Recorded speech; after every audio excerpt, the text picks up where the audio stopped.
Today on Trucks, everybody wants more horsepower, so we'll take you step by step through the pursuit of 450 horses as we build up a 383 stroker. After that, we'll take you for a rare ride down memory lane in a 1946 Hudson pickup. Then it's back to the shop to finish up our 3-week series on paint tech. That's all today on Trucks.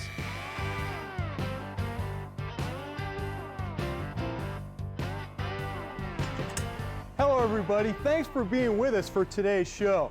You know, the history of the do-it-yourselfer was born from the ever-increasing need for speed and performance. Whether you're running down the strip or blazing a trail off-road, everybody wants more power. The problem is there's so many ways to build an engine. You can go for high horsepower or you can go for high torque. Concentrate on the bottom end or the top end. So the first thing you need to decide is what your application is going to be. And whether it's going to be used off-road or on the street, what kind of transmission you're going to use, and of course the real biggie, how much money you're going to spend. Yeah, you know what they say, you can go as fast as your checkbook will let you. Now the goal for our rebuild is to have about 450 horse on pump gas that we can drive every day without spending a whole lot more than $3 grand. So we're going to take you through the buildup of a 383 stroker, throwing in some high budget screamer tips and some low budget beater tips while we're at it. Now we got the short block for our 383 from Groom's Engines in Nashville, Tennessee for about $1,300. Now they start with a seasoned 4-bolt main block, then they clean it, magnaflux it, and align hone it so the crank and bearings are where they need to be. Then they drop in a brand new 400 crank and standard 5.7 rods. Up on top, the block is square decked to give you a good seal for your head gaskets. That ensures consistent pressure ratio and balanced power from cylinder to cylinder. The cylinders have also been diamond honed and cleaned. The reason this is important is because dirty bores not only tear up rings, but they can also be a major factor in premature bearing failure. Now, one of the biggest mistakes that people make when building an engine is they spend all their money on visual go-fast goodies like intakes, carburetors, and fancy valve covers. Now granted, those are important, but you've got to have a good set of pistons and rings. So we had Grooms install these Ross racing pistons and these total seal gapless rings.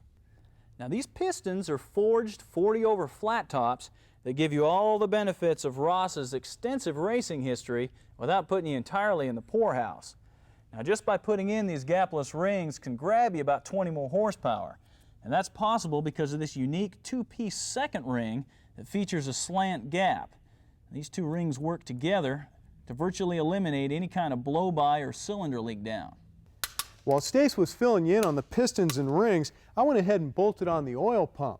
Now, a common misconception is that you need a high-volume pump for any kind of performance application. Problem is, unless you're running a larger capacity pan, a high-volume pump can run it bone dry. Bottom line, a stock pump is plenty for a hot street motor. Also keep in mind, if you're going to reuse an old pump, replace the nylon sleeve for the drive shaft. Now we come to a potential area of major screw-ups, and that's picking the wrong camshaft. We're going to go with Edelbrock's Performer RPM because it's designed to work with their heads and intake, and it'll give us the lift and duration that we're after. Now remember, a motor that makes its power at 6,000 RPM will take a much different cam than one that will make power, say, at 4,500. Bottom line is, bigger cam does not necessarily mean more performance. Do your research. Now, when you insert the cam, make sure that you generously coat it with the supplied cam lube and then slowly slide it in, making sure you don't nick any of the bearing surfaces.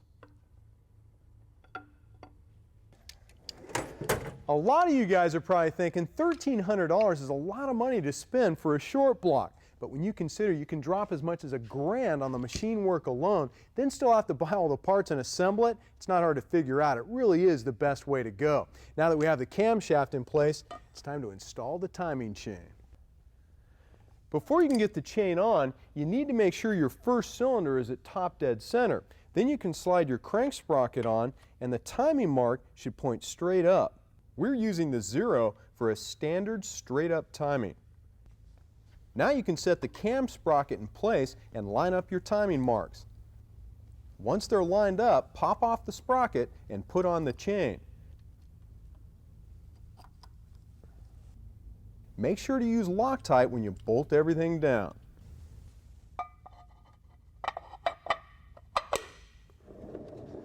Now, without a doubt, the key to any kind of real performance is a good set of heads. So if you're going to spend some money, this is where to do it. Now, these aluminum Edelbrock heads feature the big 202 intake valves, the 160 exhaust valves that have the undercut stems for better flow. Now, these are fully dressed with springs and retainers, as well as screw-in studs and guide plates, and we'll talk about those later on. You ready for these? Ready.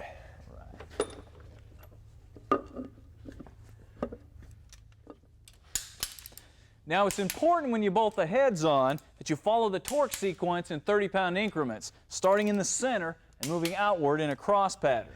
Well, Project 383 stroker is starting to look like a motor. After the break, we'll continue our quest for 450 horse on pumped gas. Later on Trucks, we'll take you for a ride in a pickup that most people don't even know existed.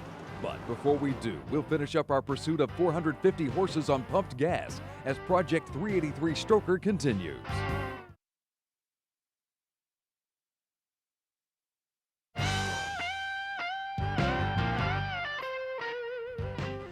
Welcome back to the shop. If you're just tuning in, we've already put a cam and headers on our short block, and now we're ready to button up the bottom end. But before we do, we need to make sure everything's coated real good in oil. Then we can put on this polished aluminum pan from Mr. Gasket that not only looks cool, but is going to help our oil run cooler as well. For rocker arms, we're going to use Airson roller rockers for a couple of reasons. First of all, with a 1.6 ratio, they'll really make the cam come alive. Also, because of their roller type design, they greatly reduce friction and heat in the valve train. All this adds up to about 20 more horsepower. Of course, before Stace can put the rockers on, I need to install the lifters. First thing you need to do is lube them up real good, then you can just drop them right into the bore. Now, Edelbrock says you shouldn't pump their lifters with oil before you install them, or you could bend the push rods the first time you put fire to the motor. Believe me, you definitely don't want that. You about done with those push rods, Mel? Ready to go. All right. Now it's time for the rocker arms. But before we put them on, I want to explain the reasoning behind screw-in studs and guide plates. Now, a high-lift cam and stiffer springs can actually pull out a stock pressed-in stud. A screw-in stud will prevent that. The guide plate, that keeps the push rod from slopping around at high RPM. With the rocker in place and the #1 cylinder at top dead center, slowly turn the nut until you feel a slight drag on the push rod. Then go an extra quarter turn. Now lock down the nut. Then do the same thing for the exhaust valve. After that, you can do the rest of your valves just by turning the crank and following the firing order.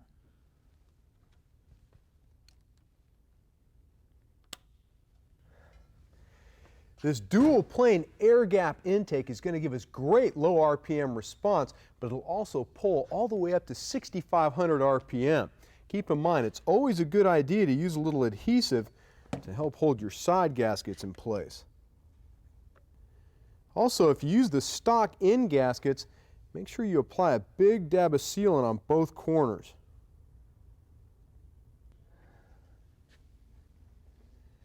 In our case, since we're going into aluminum heads, we need to use anti-seize on the bolts to keep from destroying the threads. Don't forget to use the proper sequence when you torque it down. While Mel's finishing up the intake, let me show you the distributor we're going to use. It's a Mallory Unilight that uses this little light module to fire your plugs with the speed and accuracy of light. The best part is, once you have this little rascal in, you never have to mess with it again. Now we're using a mechanical advance because this cam only produces 8 inches of vacuum. Now with your motor at top dead center, slide the distributor in until it seats all the way into the oil pump. Then put on your cap and mark your #1 plug. I've already put a vibration dampener on Project 383 stroker, but it's also going to need a water and fuel pump. We'll continue with the Performer series that'll keep our engine running cooler while making sure it gets plenty to drink as well.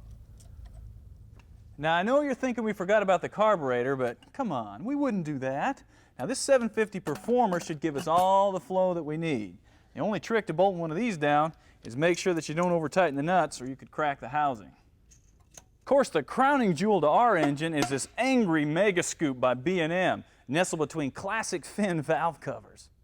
Now that our motor can suck it in, it needs to be able to blow it out. There you go, man. All right. That's where these Sanderson block hugger headers come in. They have thicker flanges to prevent warping, along with the best investment you can put on a set of headers, and that's jet hot coating that won't burn off. We're also going to run these copper seal gaskets from Mr. Gasket that'll prevent leakage. And if you think this is cool, wait till you see the transmission that goes behind it. And you have to wait for another show for that. Stay with us. Trucks will be right back after this. Later in the show, we'll finish up our 3-week series on paint tech. But up first, it's time for a ride in a 46 Hudson. The pickup, that is.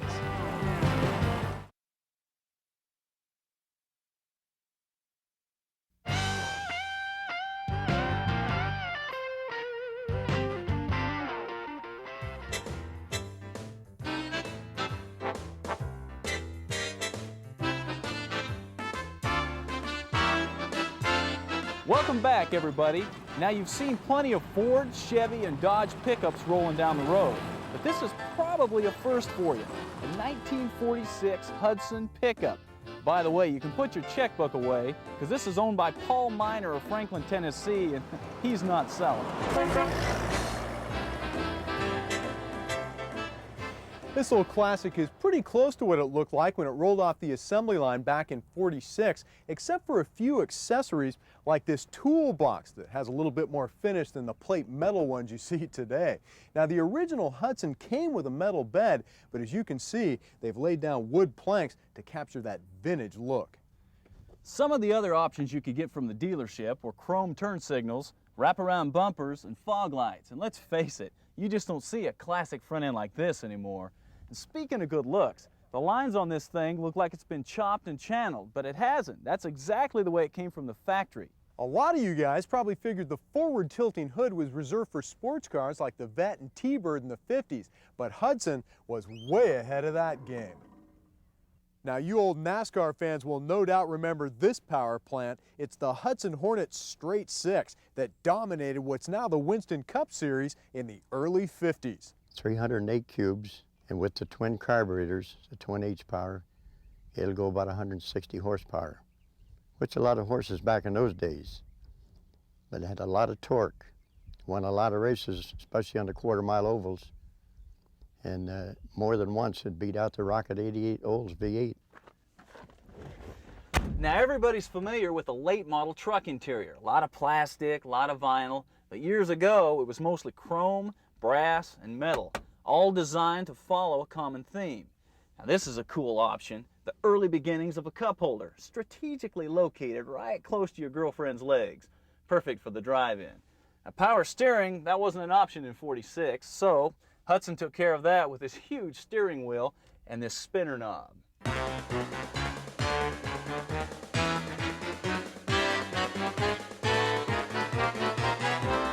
Of course, this old Hudson is mostly metal, which means a whole lot more weight, so it doesn't handle quite as well as the trucks we drive today. But if spinning heads is what you're after, the '46 Hudson is definitely what you want.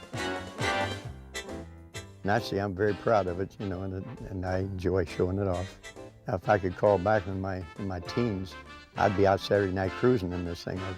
It turns the girls' heads, I'll tell you. Once they get a look at me, though, they look the other way. I'll tell you what, Mel, all this driving around has made me a little hungry. Yeah, me too. Let's go hit the Piggly Wiggly, man. That sounds good to me. Don't go away. We got more trucks for you after we eat.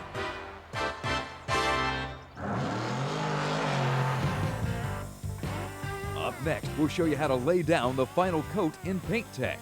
And Stacey has this week's quick tip for you.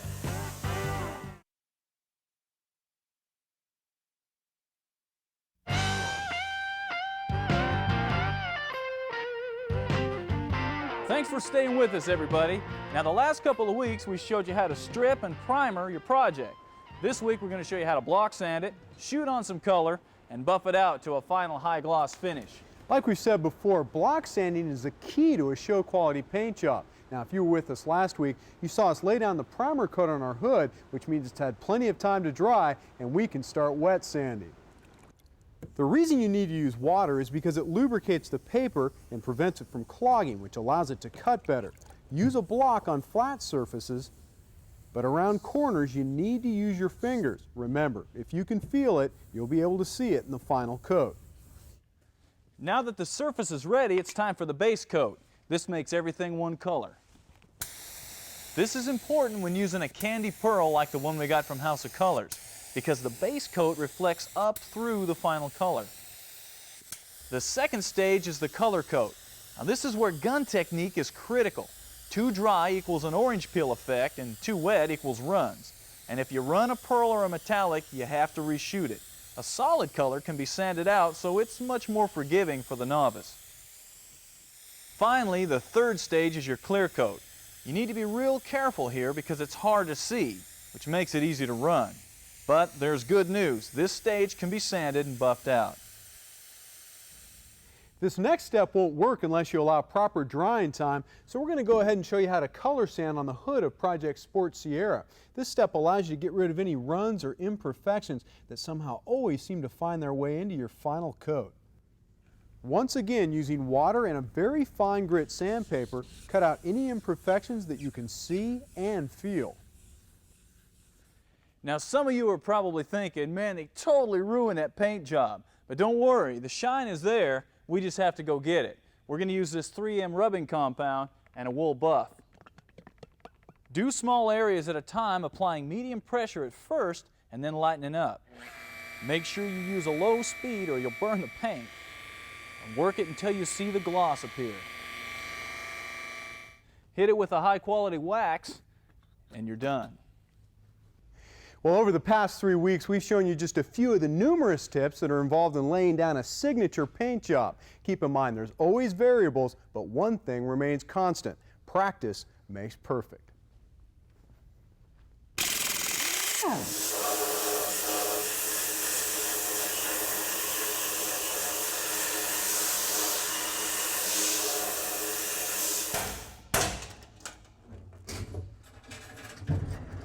Now, everybody's familiar with the benefits of sandblasting. Whether you use a cabinet like this or a portable unit, a lot of people don't realize that if you use the wrong media, you can mess up your part.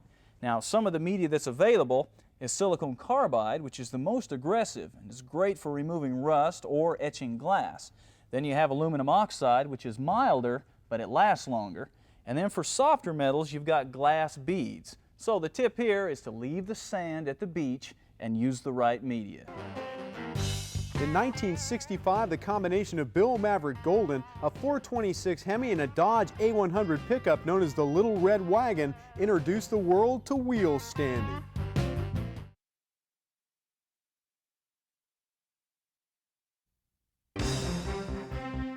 And now truck gear, parts, tools, and equipment for pickups and sport utilities.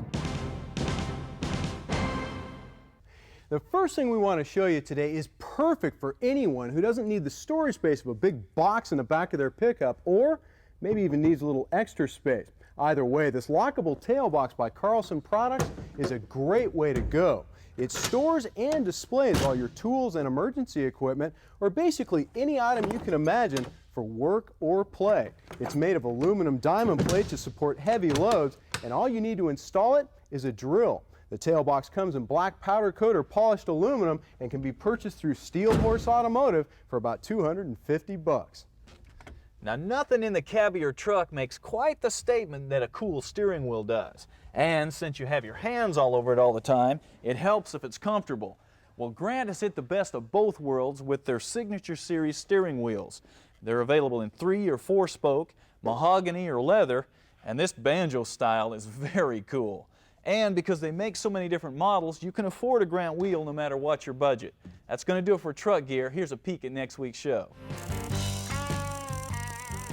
Next week on Trucks, Mel and Stacey get the suspension on Wicked Willie's ready for the trail. In the rear, it'll be a high pinion 9-inch Ford, while a Dana 44 leads the way in the front. After that, they'll take a look at a rare bow tie, the 57 Cameo. Then it's time to show you how to build a sturdy set of sawhorses for your shop. That's all next week on Trucks. Well, that's going to do it for this week's show. We look forward to trucking with you again next week. Hey, Stace, I'll play a game of trucks for that motor, man. You'll lose. Well, let's find out. Here we go. All right, T. First shot from the line here. Well, okay. This is going to be like taking candy from a baby, man. Right there. Whoops. T.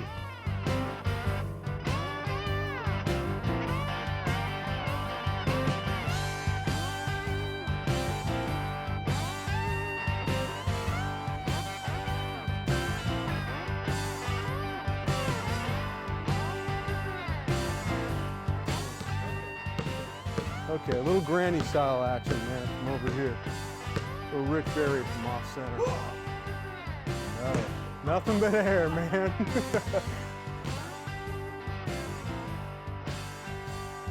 Trucks is an RTM production.